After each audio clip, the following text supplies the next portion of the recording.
नमस्कार मंडळी, आज आपण पाहणार आहे केवळ 1 वाटी गव्हाचं पीठ वापरून अतिशय पौष्टिक नाश्ता किंवा स्नॅक्स तुम्ही म्हणू शकता।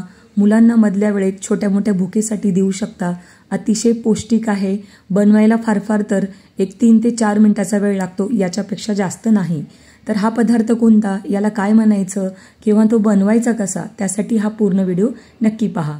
सगळ्यात अगोदर एक बाउल घेतले आणि त्या बाउलमध्ये एक अंडा घेतलाय। अंडा आता आपल्याला फेटून घ्यायचा आहे आणि त्यामध्ये थोडंसं व्हॅनिला इसेन्स वापरायचं आहे।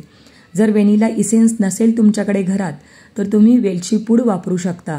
यामध्ये थोडंसं दालचिनी पूड टाकायची आहे, चवीपुरती अगदी चिमूटभर, आणि त्यानंतर पाव कप आपण इथे गुळाची पावडर घेतली आहे आणि साधारणतः 1 कप आपण गव्हाचं पीठ घेतलंय। सगळी जिन्नस व्यवस्थित फेटून घ्यायची आणि मग त्यामध्ये जवळपास एक हाफ कप साधारणतः आपण दूध वापरलेलं आहे। याच्यापेक्षा जास्त लागत नाही। कधी कधी पिठाच्या क्वांटिटीवर किंवा क्वालिटीवर डिपेंड करतं, तर त्यामध्ये थोडंसं तुम्ही पाणी किंवा दूध वाढवू शकता। इथे आपण बेकिंग पावडर वापरलेलं आहे आणि त्यानंतर 2 चमचे आपण साधारणतः मिल्क पावडर वापरले। आता इथे अजून 1 ते 2 चमचे आपण इथे दूध वापरले, कारण मिश्रण जे आहे थोडंसं दाटसर वाटत होतं, म्हणून मी थोडंसं दूध वाढवलेलं आहे।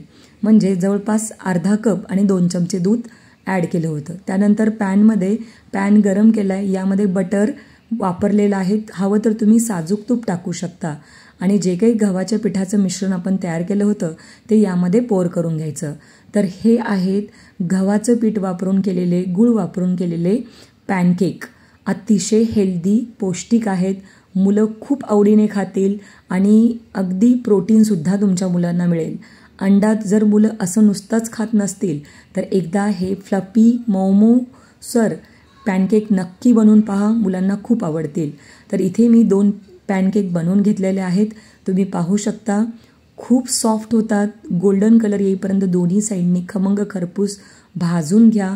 वरच्या साईडने थोडेसे क्रिस्पी आणि आतमध्ये अगदी रुईसारखे सॉफ्ट हे पॅनकेक तयार आहेत। यावर आपण थोडंसं मध वापरलेलं आहे। हवं तर तुम्ही पॅनकेक सिरपसुद्धा वापरू शकता। नक्की ट्राय करा।